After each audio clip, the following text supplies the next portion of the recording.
I think one of the things to realize is early customers, I don't know, they feel great about making you successful. So they kind of take a lot of pain, because early products are like terrible, right? When you pitch to VCs, you have, I don't know, industry reports and, oh, look, this trend happening here, there. All of that is nice, but there is only one thing, which is rubber meeting the road, which is the customer feedback. Otherwise, there is no PMF. How fast do you hit like $1 million ARR? Not few months. I would say like 2-ish quarters, I would say. That's product market fit. Product market fit. Product market fit. I called it the product market fit question. Product market fit. Product market fit. Product market fit. Product market fit. I mean, the name of the show is Product Market Fit. Do you think the product market fit show has product market fit? Because if you do, then there's something you just have to do. You have to take out your phone. You have to leave the show 5 stars. It lets us reach more founders and it lets us get better guests. Thank you. Soham, welcome to the show, man. Thanks for having me, Pablo. Dude, so you're one of the founders of Rubrik, quickly becoming a legendary company, one of the, I'd say, few like successful IPOs of the last few years, and now a $16 billion company, up more than 2x since it went public last year, which is a pretty epic journey. So, we had another one of the founders before, Arvind, who's now at Glean, on the show. But we'd love to hear the story from your end. Like, maybe take us back, to before 2014. What was going on and what led to the start of Rubrik? Yeah. So the story of Rubrik, it's a little funny. When my CEO Bipul Sinha kind of first pitched the idea of Rubrik, I was a little bit mystified. He was talking about how you go about bringing some cool technology to enterprise customers who ran their own data center. And, like my background, I had spent like a lot of my time with Google. I'd spent a lot of time in Facebook. There's this whole scenario of like enterprise didn't quite fully settle with me. And the more I dug into it, what I realized was what these hyperscalers, like Google, and now obviously after that, Amazon, Microsoft, all of them have done with their own data centers is like truly magical. The ability to scale to petabytes, to kind of like just run like massive amounts of compute. That technology was simply absent from enterprise data centers. So the very basic idea behind Rubrik was, could you take the same thought process technologies that had been perfected in the public cloud and essentially bring that into the context of these enterprise data centers. So that was kind of the very basic, kernel of an idea behind. And you were at Google at the time? So, I spent like 6 of my first working years at Google. I was part of their, web search infrastructure team. The whole objective was, how do you scale? Initially when Google had designed their web search index, it was designed for 4 billion documents. Eventually, they realized it actually needs to work for 1 trillion documents. So I was kind of part of that scaling effort at Google and the project's name was in fact Google. That was about scaling Google to trillions of documents. So again, it was that's kind of just my original like formative journey. And kind of realized doing that same architecture in the context of businesses who don't have the means of a Google. That was the opportunity, and I think we definitely hit a nerve, and the company kind of like just came out really strong off the blocks. In fact, like got to this product market fit quite quick. How do you think about, like, one of the things I want to explore with you is just taking that leap?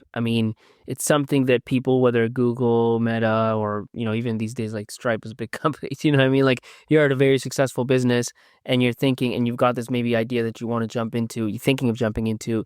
How did you think about leaving Google, which is probably a high-paying job that was going really well, to start something that ultimately worked out, but at the time I'm sure was risky? Yeah, so my journey into Rubrik actually was more tortuous. My first company I did right after Google was something in like, mobile payments. This is before like mobile payments were a thing. And that didn't go anywhere. Luckily, it landed me at Meta. So I spent like 1.5 years in Meta as well along the way. But again, like in terms of jumping, I kind of credit the tech ecosystem in Silicon Valley for it. There is literally no other place in the world where risk taking is admired and appreciated, like it is in the Bay Area. So, in fact, people recognize that even if you start a company, and it doesn't go anywhere, the learnings that you get in like an accelerated time frame is like, 1 year of a startup is like easily 10 years of a Google, right? So I think that's like a very, very special atmosphere to be in, which kind of like makes it all okay. Again, like the other thing is the power of the network, like I got it, so Arvind Jain, you mentioned, the founder of Glean. Actually, I met him the first day of my Google life, just we were all having lunch and he just like walked by. So I kind of knew him from back then. Did you work in similar departments or completely different parts of Google? It's like sibling departments. I wouldn't say I worked directly with him. It's just, but like pretty adjacent. And then, Bipul, he was an investor, right? He was an investor at Lightspeed, the CEO of Rubrik. And, I had tried to raise money from him unsuccessfully for my previous venture. So that's kind of how I stayed in touch with him. So again, like this, the power of the network, working with other people in the ecosystem itself wanting you to kind of take risks. So I think, it's a special place, to be honest. When he came to you with the idea, you were at Meta. What stage was, like, had he already, because he was from Lightspeed, did he already kind of like have a round together? Did he have funding together? Or like where was the business kind of at? Where was the idea at? I think he had, identified the idea because again, his like leaving Lightspeed was a big deal, right? Like it tends to be a one-way journey. Yeah. Right? To like coast and make money of other startups. But then, like he wanted to jump back into the salt mines. So, at that point, I think Lightspeed was sort of like very, very curious. They were sort of in that, they just had to kind of go after this, whatever Bipul was doing. For me, it was like, I was kind of looking to leave Meta because, once you've kind of tasted startup life, nothing quite cuts it. So I was sort of not fully there. And then, like all the other people connections kind of like worked out. And tell me, maybe we can take a tangent into the world of data centers, which is obviously a world that you know well. Like, walk me through, the high level story is Google, Meta, these hyperscalers, they really know what they're doing there. The rest of enterprises don't, right? So maybe for like a layperson that, obviously knows what data center is, but not, workings of it at all, what were some of the things like that's happening in the data center that have happened over that period of time that the hyperscalers got so right that you were then going to bring to the rest of companies? Yeah. So I think the story of the data center, at least back then, was the story of, I would say, power to software, right? So there are two ways in which you build technologies. One is, like it's a scale-up technology where, your hardware just becomes more and more powerful, and even basic software has the ability to work on it. The second is your hardware does not become powerful, but you can put many units of it so that you have the ability to kind of scale, sort of like scale infinitely, because, you can keep putting smaller units of hardware, as many of them as you want. But what you need as the software needs to be much, much more sophisticated to be able to harness the power across so many machines. So I would say that is the one piece that, Google truly mastered. And all of the technologies that are like commonplace today, like Kubernetes, that was pretty much how its journey was inside a Google. Or, like you hear about things like Hadoop. This came much later, and that was very much birthed inside Google. There was a way to kind of handle large amounts of data. So that was the key thing, that, you move the power of how you harness this like complicated hardware into software, which has the ability to kind of work across. So that's kind of, I would say, the very basic nutshell. And there are like other things, like you're going to think about how you separate compute capability from storage capability. So there are like a bunch of like, I would say, associated technologies that kind of were co-developed. I would again say give Google a lot of credit for kind of like really making these things mainstream. And these other enterprises that had data centers, they just didn't have, like, their software just wasn't at this level. The things just weren't like as optimized. No. It's just like very, very, the general philosophy was just buy like a even bigger piece of hardware, and then you're going to be in good shape. But That was just like very, very wasteful. So we were able to kind of like, one of this, again, from a product market fit perspective, one of the superpowers of like this scaling technology is that you can start small. So, like when we go into a new organization as a small company, and you say, okay, give me $1 million. Even if you believe that you should get $1 million, the company is not willing to give you that because it's like, well, you are new. I don't know whether it works or not. But then you can say, okay, well, doesn't matter. Why don't you start small? And you know that the data is going to grow, right? That's just like that's a general rule. But you can start small and you can kind of like keep growing to it.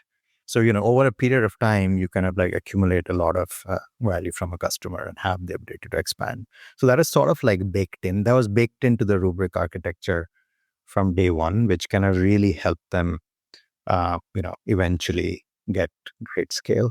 Walk me through those early days. So like you decide to leave, you decide to join. What happens? Like what are some of the first things you guys do? We had like a general idea about what we're doing, right? I mean, and I would say one of the beauties of Rubrik was the original idea had very, very significant legs. But we knew that we needed a team. So the first thing that you do is to kind of like think about who else you want on the ship, because it was a very complex product. Again, we had like a strong, I would say, core founding technical team, but we realized that to build what we're trying to build, we needed more, right? So we kind of. How many co-founders were there? So there were 4 of us together, 3 being technical, and Bipul being the more GTM focused. But again, building out the team, high quality team, we got like the like I would say cream of the crop from Google, like who had actually built some like super large scale systems there. That was very important. So that was one class of things that we did. Tell me more about that. Like how do you think about hiring? Was it all just people you knew already? I would say that was certainly a pretty big source of hiring. I think that it was sort of advantageous for us that we had like strong networks, so we were able to kind of lean on it. But we kind of did a lot of other things, for this, one of the guys who is currently a Rubrik fellow, he was about to have a kid. And then, like his wife was very concerned, hey, how is the startup going to work? So we kind of threw like a baby shower for him. We got some flowers and champagne and chocolates and whatnot. So you kind of like go all out, right? Once you kind of like identify who you want, you have to kind of go crazy. Do what it takes to get him on, yeah. Yeah, and that guy was not from our network. It was just like, we got a reference that he's the best guy you can ever find, so you should just get him. So we then were like, okay, what is the best thing we can do to get him? So we realized that it was through his wife and making her feel good about the company. So we went all out trying to do that. How many people did you kind of build the team to before you really went out? So the first year, I think we maybe I would say we got to 25 people total. So we actually had like a pretty fast. We knew that what we're building, we realized how complex it is going to be. I think Bipul had like a great sense of the founding GTM team as well. So we kind of like went after it. Like VCs give you money to get to PMF quickly, not to just like, just coast along. So we were like aggressive from the very beginning. And how much had you raised? Like what was the seed round for Rubrik?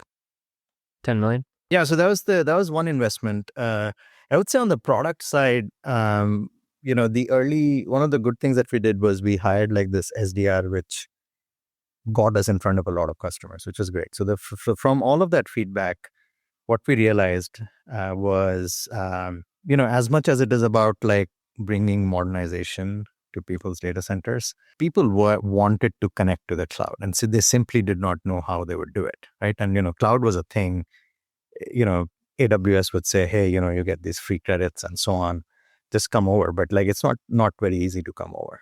Who is like the first customer? It's weird. Our first customer is this like, think of them as like a local hardware chain in New South Wales, Australia. No way. Just like as it's like as far out as you can fly from here. That's where our first customer was. Yeah, I remember the name Lang's Building Supplies. It's like, they have like 5 or 6 stores. the CTO was like this enthusiast. It was like, I mean, we found him in some conference and he was like, yeah, let's do it. So 1-year-old company, he says, yeah, just deploy this, protect my data, no big deal. And that first product was this kind of new idea of just like being an extension to whatever they already had. Yeah, I think, pretty much. I think one of the things to realize is like early customers, they tend to kind of root for you. So, I mean, they almost like, I don't know, they feel great about making you successful. So they kind of take a lot of pain, because early products are like terrible, right? I mean, I'm like a terrible art user. And I just like not happy with early products. But these guys, some of these guys really are, right? They give you a lot of runway leeway. So, from your side, you have to take extra care of them. Like, I mean, their feedback is cold. You have to really, really pay attention, really, really value their time. Give them like a super, super warm embrace. Do you have to like go to Australia to do any of this stuff, or is all Yeah, done of remote? course, Yeah, okay. of course. I mean, this guy, Eric, our first like head of sales engineering. So he joins us, I think, I don't know, December, January, something, about a year into the company. And then like first week, second week, we say, all right, Eric, you're going to Australia. All right, great. let's do it. And this thing that we were selling, I was like, it was like 70 pounds in weight. So it was like, okay, how is that 70 pounds going to go there? Like, okay, don't worry about it. We'll let you ship it over. But what happens in Australia, you figure it out. So anyways, he made it happen. That was quite a baptism by fire. And was that like did you do like a free pilot, or was it already paid? Like what kind of scale were we talking about at the beginning with that customer, for example? So we always did paid pilots at Rubrik. I think the rationale was that you want some skin in the game, and there is this like data center hardware component, right? So it's kind of like it's a lot of effort to kind of get like a POC going. So in some ways, if you're not at all vested in it, I think it is not like like just press a button and you're like a trial just starts. This was like a significant amount of effort on the customer's part as well. So we wanted to make sure that there was skin in the game. These deals were like 60K ish. They're not like, this is not like $1 million deal or anything, but this is a great starting point for us. Is that like there's big expansion opportunity, or not really? It's just a small customer, but to prove it out so you could go do the big customers later? Yeah, I mean, I think I would say we were not thinking expansion with the first 10 customers. I think it was more about going to like an early customer, or rather large customer, too quickly is problematic. Like their large customer needs are so peculiar. And I'll give you an example. Facebook ended up being a customer, I would say, in year 2. And they said, our data centers run on something known as IPv6. It's a particular way in which, servers are identified. It was all the rage. The idea was that the whole world would move to IPv6. Turns out, to date, it's like literally our one and only one customer who used the thing, and we spent like months trying to make that happen. So I think, early customers, I mean, there's so many other things you're trying to prove. I would say expansion was not the most important thing that we're trying to prove out at that point. And did you like purposefully not go after these large enterprise customers at the beginning, or you tried, but they just wouldn't onboard because you weren't ready? Yeah, I mean, it was both. I think we kind of realized that we wanted to start off with like mid-market. We knew enterprise would come. It was in our destiny, but we did not think we were ready for them. Generally, like it's like a completely no-name startup. It's hard for them to take a bet on you. So we kind of like proved it out with mid-market. And then we started realizing that there is a genuine pull, and naturally some of them would come in, but we did not start chasing them early on. What was like I get the value prop, but did they think about the ROI of it? Like take a shop that's spending 60K or 100K on Rubrik at the very early days. Did they think about, okay, I'm going to get $500,000 from this somehow? Like was there kind of an ROI math it did, or not really? So there was a TCO math, which is not quite ROI. It's like total cost of ownership. And you had to match, or you had to beat the total cost of ownership any other way, right? And any other way would be like old way of doing things, the additional people expenditure and all of that, right? So we absolutely had that argument going. But there was a lot of pain, like I think one of the early studies that we encountered, this was like something from Gartner. It was something like 60% of people would be willing to replace this category of software within the next 3 years. So there was just the solutions back then were just terrible. They were extraordinarily fragile, extraordinarily, again, a lot of effort needed in kind of like keeping these things up and running reliably, or like you think, you have been hit with ransomware and then you want to kind of recover and then you realize, oops, I can't. So this was like a very common occurrence back then. So the softwares back there were not great, right? So I think, and again, like not a whole lot of, so again, unlike many other things, what Rubrik started off solving was a very unsexy problem. Silicon Valley startups were not going after unsexy problems, right? In that sense, we were able to kind of like capture a ton of like latent demand that people had for change. A lot of dollars here, a lot of demand, but for some reason it was kind of flying under the radar in Silicon Valley. So that was like one big aspect of, what made Rubrik scale really, really fast. Because these were people like in general that were already trying to move to the cloud for a variety of different reasons. They didn't need to, convince them of that. They just needed a way to make that transition happen. Yeah, that's a great way to put it, right? It's like they wanted it. They didn't know how to. They were stuck with their, like legacy solutions, which, didn't really give them the opportunity. They wanted to change. They didn't know how to. They had the budgets. That was another like great thing. It's like, hey, anytime you have data, data has gravity, and data also tends to have budgets. So yeah, we were able to tap into it. And so how quickly do you get like this first customer takes how long to land? It's about a year, like I think this is like a difference between, I mean, there are like people who claim to create companies within like a few weeks these days. That was certainly not the case. Like I think it took us like a whole year to get the first customer. It took us, I would say, 1.5 years to feel like this is a product that can, I would not feel ashamed about like giving it to people. Like with the first customer, I'm like, dude, things can like. Are you sure? Yeah. Yeah. Why are you using us? Right? And how fast did the ramp happen? Like once you're talking, let's say the 2015 year, like how fast do you hit like $1 million ARR? Not few months. I would say like 2 quarters, 2-ish quarters, I would say. It was quick. It was, again, like, look, don't compare us to Cursor, right? I mean, that's a different. Yeah, these days, quick is taking on a whole new meaning, but. Like, think about it. This is like an enterprise solution, which includes deploying a piece of hardware within your data center. For a product of that complexity, it's absolutely astonishing to get to $1 million ARR in like within 2 quarters. I think that's the friction that is inherently present in putting a solution like Rubrik's.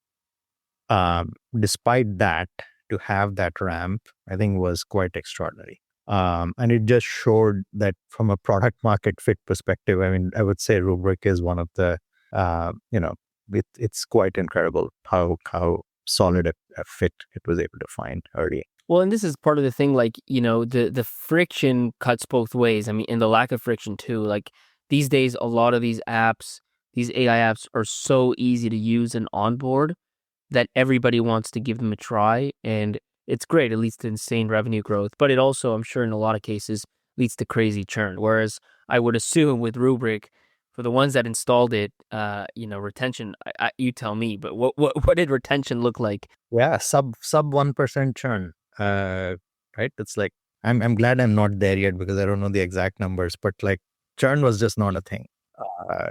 And that was quite remarkable. Churn was not a thing. And, NRR was like, even like at IPO time, it was like 130% plus. So again, people expanded, people did not churn. That was the rule. That was great. Do you remember how fast you got to 10 million from one? Was it like a couple years later? I think less than a couple years later is my guess. I would say year 2, certainly we had hit 10 million. That's well before year 2 ended. year 2 of selling, right? So I think there is a timeline which is I'm not counting, which is the first year when we didn't sell anything. We're simply building enterprise products. The people who had worked in enterprise previously, they came in and said, enterprise products don't get built in a year. It takes 2 years to build. We said, no, okay, we'll build it in a year. And then from a scaling perspective, certainly in 2 quarters of selling, you don't get to $1 million ARR, but we got there. And then I would say early in the second year of selling, which is like, let's say 2.5 years into the company. And that go to market at the beginning, I mean, the first few customers are kind of serendipity. After that, it's what is it? Conferences? Is it just like people just calling? Like, what was the go to market in those early years to get so many customers so fast? Those level of customers too. I mean, it's a combination. I mean, certainly like outbound played quite a bit of a role, but I would say one of the most memorable things I remember from early Rubrik days was what we used to do in conferences. So VMworld used to be like this like ultra mega massive conference that everybody in the industry used to go to. So the very first year we bought like this like massive premium booth and bought like this DeLorean machine. I don't know if you've seen it, the Back to the Future car. Okay. The car with wings before the Model X came along. And I remember like there were long lines of people trying to get a picture with the DeLorean machine. Again, that was brand building. I think, again, we realized kind of getting the word out, making more people know about us was important. So again, for a few years, we were like known as the company, the DeLorean company. Would you guys do a lot of talking about migration to cloud and stuff like that? Or was it just a matter of showing up and doing some kind of stunts just to get people in the room? Don't call it a stunt. It was such a big deal. No, you have to, I think it's like a full court press, right? I think, like you have to absolutely, evangelism was like a huge deal. Like one of like our key early hires was a person who was one of the top evangelists in the, data VMware ecosystem. And he used to kind of like talk as a free radical, unassociated with any company, any vendor. And we kind of convinced him that this is the future, you should like really join us. And he was like, his name was Chris Wall. He was like crucial to building up the, our brand, make people understand our value proposition. Likewise, I think, again, Gartner, that, if you're building an enterprise company, getting these analysts who are like the gatekeepers to the larger enterprise, you have to kind of get them excited about what you're trying to do. And then for them, it's also a lot of education because, we are fundamentally saying that, the way things were done earlier, or like the 10 companies you used to talk about earlier, they make no sense. You should do it our way. So for them, it's like a pretty radical shift as well. It's like, hey, you this, young punk upstart, you're telling me what I used to talk about earlier doesn't make sense. But you have to kind of bring them along, right? I mean, you have to. So again, like it's a again, a lot of different things need to come together to make this sort of like enterprise GTM successful. I think that was something that we were able to execute on really, really well. Another question I have is, you mentioned that between Google and Meta, you had another startup that you did that didn't, truly work out. When did you realize that Rubrik was just going to be very different? I would say like the first few customers is like a very big change. Like I think the, building tech is something that I was trained to do and I was good at doing. My first startups, my main experience was that, you can build tech that sounds cool and all of that, but it doesn't matter if nobody cares, which ended up being the case. So what was it, by the way? It was called Tagtile. It was a small mobile loyalty payments company. Got it. It was good. It was, we built some like, before NFC chips were like ubiquitous phones, we used like the microphone and the speaker to build like a communication between a phone and this like device. And that's how you would, communicate payment information and stuff. Anyway, it was a fun project, but, to scale up a business was hard. I think here, I would say after first 5 customer conversations, to me, it became very real that first of all, I mean, these guys are willing to pay so much money for this thing that barely works. Once you kind of learn the level of pain your customers are facing and are willing to kind of go through to kind of make your product a success, that gives you a lot of validation that you're onto something. And there actually isn't a proxy for it, right? I mean, everything else is theoretical, right? You can, when you pitch to VCs, you have, I don't know, industry reports and, oh, look, this trend happening here, there. All of that is nice, but there is only one thing, which is rubber meeting the road, which is the customer feedback. Otherwise, there is no PMF. Well, that's why I asked, right? Because the first time you start a startup, you just assume it's going to work. Like you kind of know nothing going into it. You're like, it's going to be huge, it's going to be amazing. And then if you have one that doesn't really work like you did, like I have, then you realize like, okay, wow, there's so many other pieces of the puzzle. And then you do it again, you're probably you're probably more jaded, more skeptical. But then all of a sudden you're like, wait a second, this one's real. Yeah. 100%.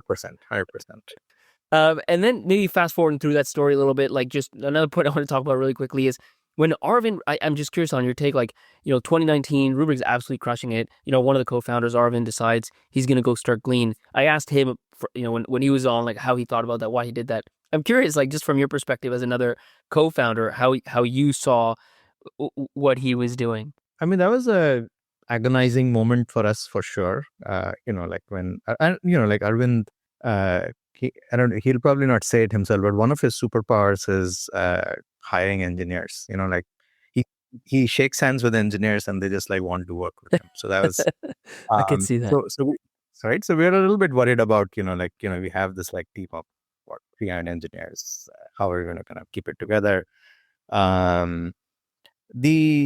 He does have a bit of that superhuman type of feel. I mean, I've met him a few times now, and you talk to him, and you're like, this guy's kind of on another level. Like, I mean, that's from me to him. I don't know how you look at it, but for me, I'm like, this guy is.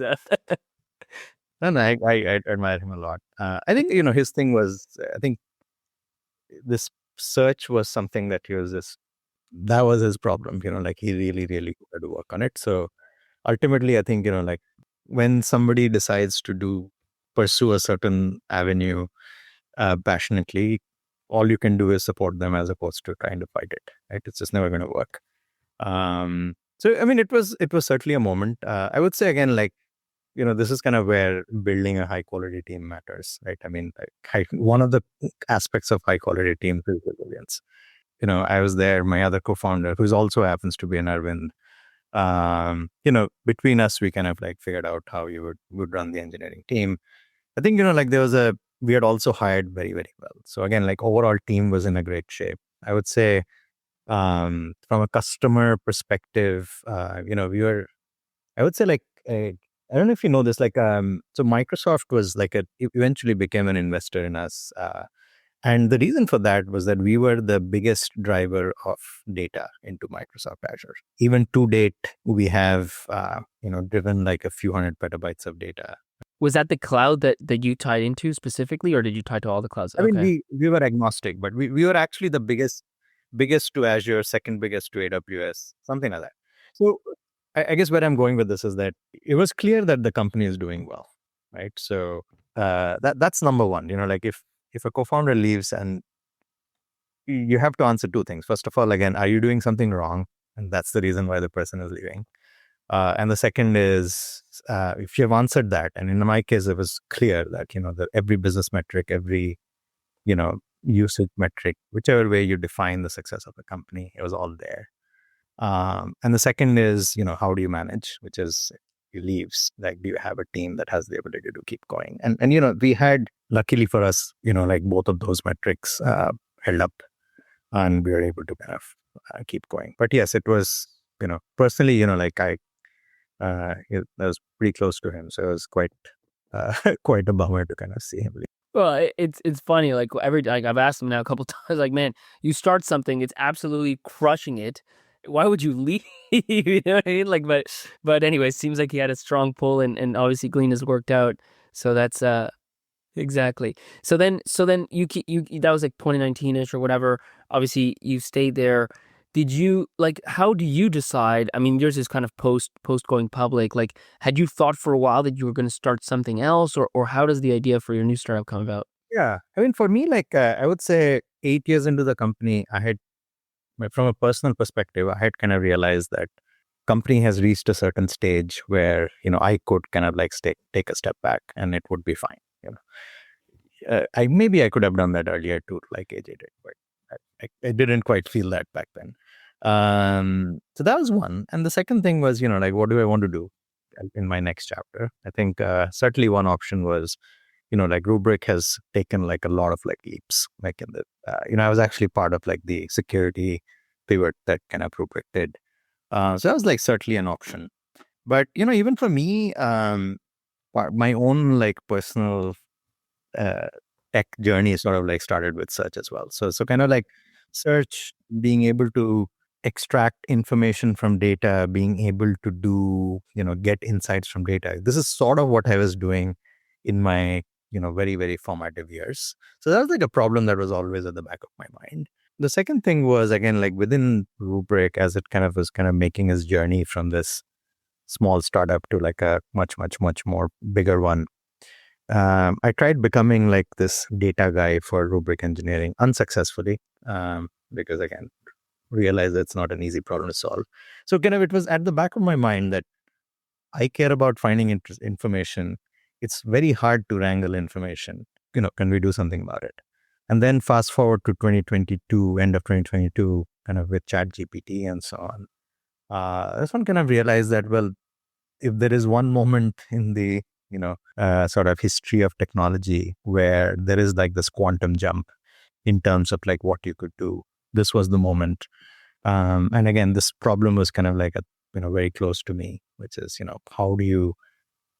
how do you dramatically simplify the ability to work with enterprise data, do analytics with enterprise data? And I kind of realized that, my passion and what I was excited about, or what I have been noticing, and this like technology moment kind of came together. That's when I kind of made the jump. But again, it did line up with my own personal realization that at least within Rubrik, I had sort of delivered what I could. And this was an opportunity to kind of move on to something different. And did you, like, as you're seeing, for example, like Glean, but maybe Glean kind of go and grow, did you think to back to mind, maybe one day I want to just kind of do like my own thing, or you kind of just were doing Rubrik, and then as you saw the ChatGPT moment, you kind of jumped on it, right place, right time? No, it was at the back of my mind. I mean, I think, like once you're, this WisdomAI is my third startup, right? So I would say after two, you become sort of like unemployable. Hooked, yeah.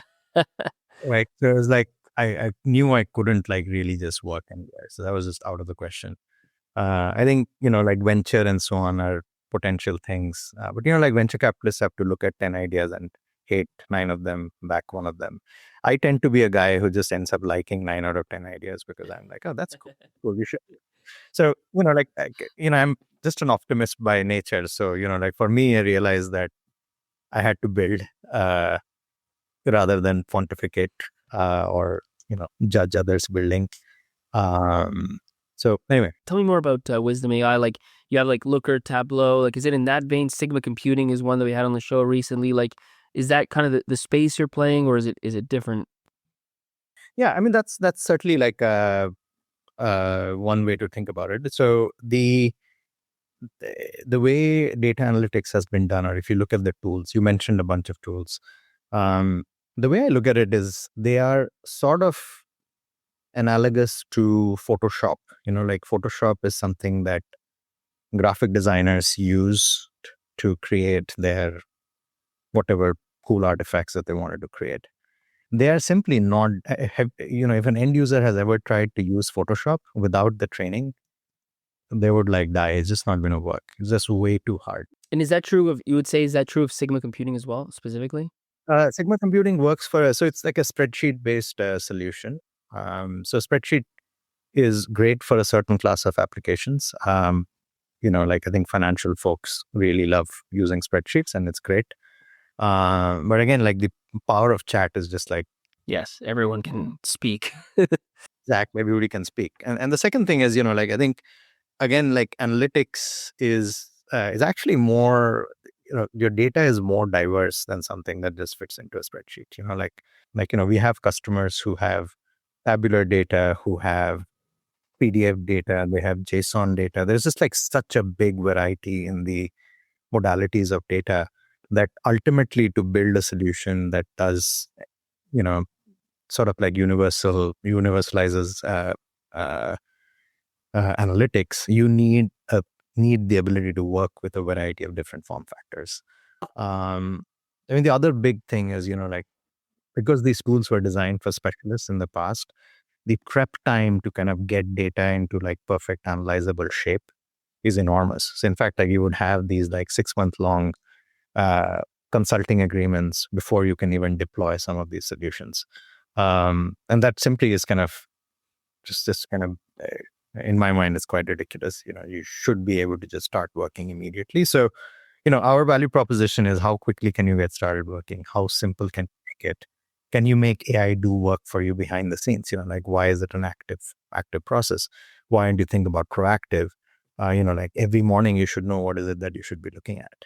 So there is just the opportunity to kind of reimagine analytics is quite extreme when you have a powerful AI friend to kind of like lean on. So tell me the story of WisdomAI. Like you leave what, 2023? Do you raise money right away?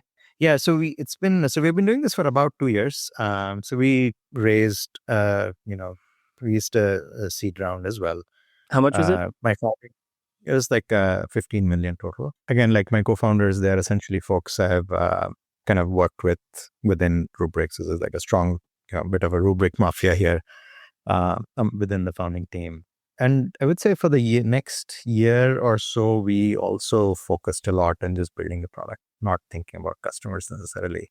I would say towards the end of last year, towards the end of 2024 is kind of when we, in earnest, kind of started getting in front of customers. Got like a bunch of like very exciting, like even Fortune 500 companies. I kind of like realized that the data problem becomes more extreme as you start working with more complex the organization, the more pained you are by your data problems. It's just a general rule.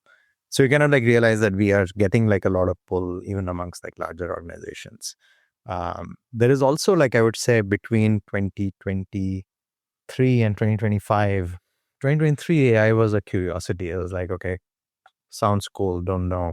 I would say now people have kind of like realized that, okay, this is it. This is going to change everything. They are all embrace. There's a lot of like embrace that's happening now. It was not there a year back. So again, seeing like, pretty significant like demand. We have been able to get into literally our first customer was like, our second customer was like this Fortune 100 company, where we started off with like a few hundred users. And now the goal is to kind of move into like a couple thousand. So yeah, it's exciting times. How many users do you have more or less across kind of all the using the product? So again, like in terms of like a total number of customers, as in like businesses who are at this point either paying or POCs, it's in the about 30-40 range. These range all the way from like Fortune 100 companies to some smaller startups as well.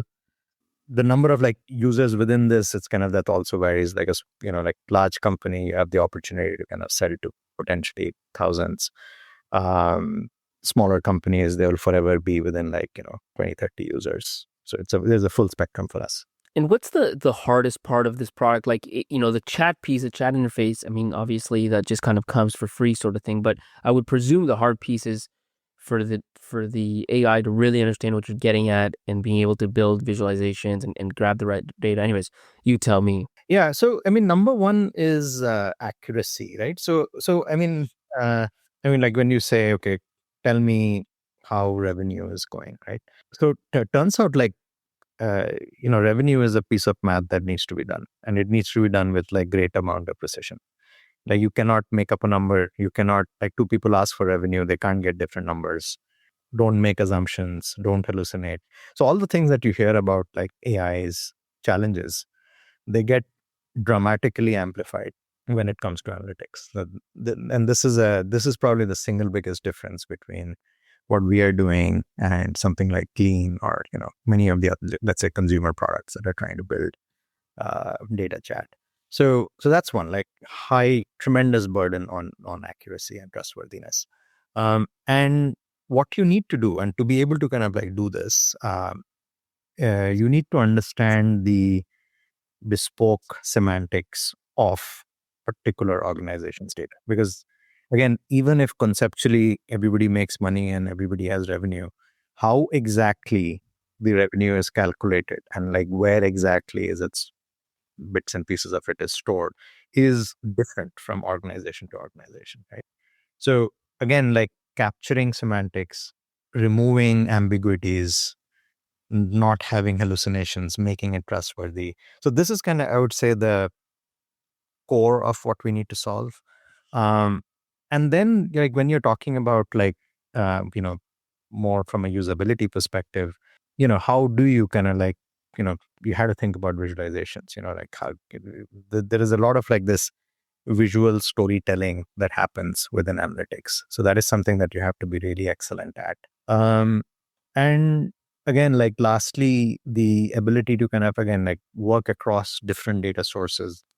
Like so there are a bunch of like complexities that come in, but again, it's complex kinds of data, high accuracy, understand bespoke semantics, appification, which is like visualization, being able to do things proactively even before asked.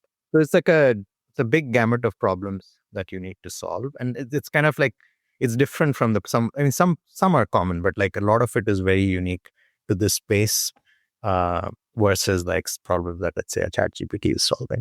And you mentioned before, like in 1 year of doing a startup, you learn like 10 times what you would in a normal company. So 8 years at Rubrik, I'm sure you learned a lot. What would you say are some of the parts with Wisdom AI that are harder than Rubrik, and which parts are easier?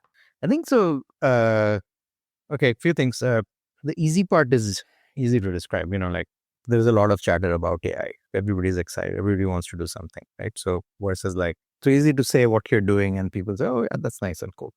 The flip side to that is that there is a tremendous amount of competition as well. I think one of the things that Rubrik got right was picking like an old problem which nobody was ignored problem, right? When you ignore a problem, you get to be the only person kind of doing it. That was like one secret sauce that Rubrik had. We don't have it.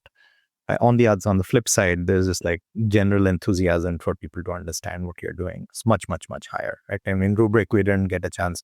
So right at this point, we have like about 10 Fortune 500 companies that are, either either a customer or a POC or like about to start a POC in the next few weeks. That was not the case with, with Rubrik. So that's like, something pro, something con.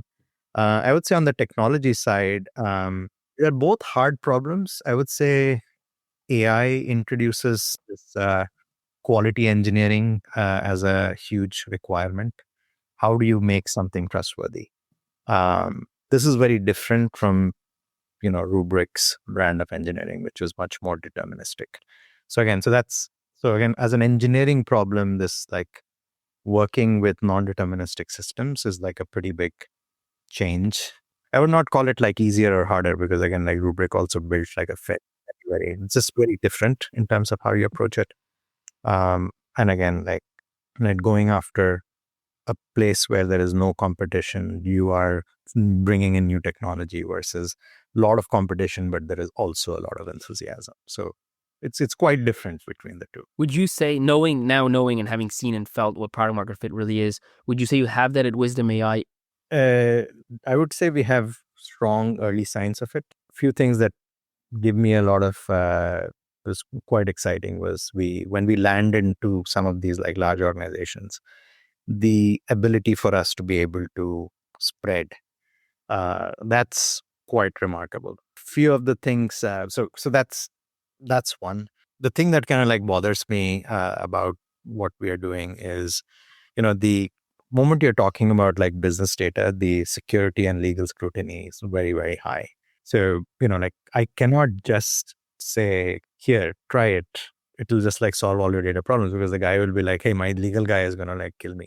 So I think I'm still trying to kind of crack open that like, a little bit more of this quicker time to, try out the product. I think that's the one piece that I want to crack out. That's something that we are hoping to launch within the next like couple of months.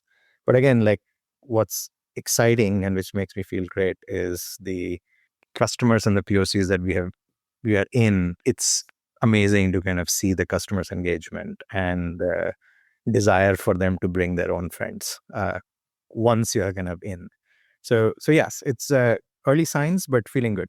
Was there ever a time, whether at Rubrik or WisdomAI, where you actually thought maybe things just aren't going to work? Like maybe you're just going to fail? I think, in Rubrik, I would say like the COVID 3-4 months were quite interesting. Like it's a very high touch motion, right? So you have to deploy this like hardware in somebody's data center, and you can't. And COVID says you can't go anywhere, you can't meet anybody. So we are certainly like worried. Okay, how the heck is this business going to work? Right. So that was certainly one moment. So that was like required a bit of refiguring out how we do the GTM. In the case of WisdomAI, I think, early on, this whole working with a non-deterministic engine, like how do you make this reliably work on enterprise data? It took us, I would say, a whole year to kind of crack the nut on what is this magic incantation training that we need to do that gets us the level of accuracy that we really need. Until then, it was a lot of trial and error. I wouldn't say we were feeling that it wouldn't work. It was just took a while to kind of get to that point. So I would say those are 2 moments that come to mind. And then last question, what would be I'm sure you meet a lot of early stage founders just on a day-to-day basis. What are some of the most common pieces of advice you give? What would be your top advice to an early stage founder? A little bit of a first principles thinking is one thing that I do talk about, which is okay, everybody's GTM is different. So, Rubrik GTM, not the same as Wisdom GTM, not the same as Glean GTM. So kind of take that completely fresh mindset as you think about, don't just say I want to do that, may not make any sense. So that's one thing. The second piece is there is a tendency to kind of overbuild, amongst first-time founders, because they're all engineers typically, and they're okay, I'll just build and build and build and build, and people will come. Don't think about the GTM enough, or what makes it really easy to get in front of people. So I think that's one thing that I always kind of advise. The third main advice I usually give is that you should just do it. Don't let people detract from it much, because people don't know. That's number one. Number two, you have to live your life.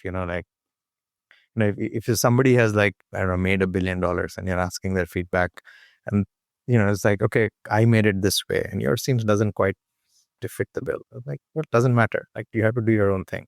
So I think that's probably the single most advice that I give all the time is that don't be detracted.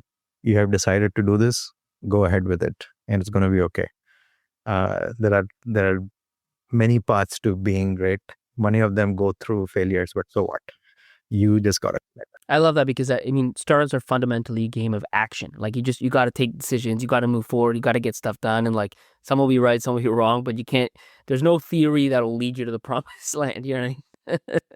Yeah, exactly. Cool, man. Well, Soham, it's been great having you here. Appreciate you sharing the story with us. Awesome. Thank you so much for having me. So picture this. It's months from now, years from now, and one of your founder friends, or really close founder friends of yours, guess what? Their startup went bankrupt. And it turns out, if you had just shared the product market fit show with them, they would have learned everything they needed to find product market fit and to create a huge success. But instead, their startup has completely failed. You have blood on your hands. Don't let that happen. You don't want to live like that. It is terrible. So do what you need to do. Tell them about the show. Send it to them. Put it on WhatsApp. Put it on Slack. Put it where you need to put it. Just make sure they know about it and they check it out.